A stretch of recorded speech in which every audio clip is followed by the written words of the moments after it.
અમે ગાંધીનગર સમીક્ષા કેન્દ્ર ખાતે ધોરણ 1 થી 5ના પીટીસી ટેટ 1 પાસ ઉમેદવારો અહીંયા ભેગા થયા છે। તાજેતરમાં ગુજરાત સરકારે જે 5000ની ભરતી પ્રક્રિયા પૂર્ણ કરી એની સામે તો ઘોર અન્યાય થયો છે, પણ એના પછી સ્પેશિયલ ભરતી કચ્છમાં 2500ની જાહેરાત સરકારે આપી છે।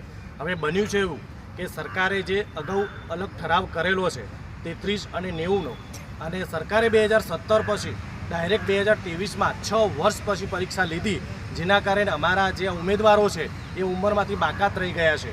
જેના કારણે સરકારનો જે ઠરાવ છે એ ઠરાવના અનુસંધાનમાં પોતે કાબિલ ન હોવાના કારણે કચ્છની સ્પેશિયલ ભરતીમાં કોઈ શિક્ષકો અહીંયામાંથી લાગી શકે એમ નથી। બને છે એવું કે કચ્છમાં જે સ્પેશિયલ 2500ની ભરતી છે એની અંદર મોડ 897થી 900 ઉમેદવારો જ ફક્ત એ ભરતીમાં લાગી શકશે, કેમ કે સરકારના આ નિયમને કારણે ઓપનની જગ્યા, ઈડબ્લ્યુએસની જગ્યા, ઓબીસીની જગ્યા, એસસીની જગ્યા તથા એસટીની જગ્યા, આ તમામ કેટેગરીની જગ્યાઓ ખાલી પડવાની છે।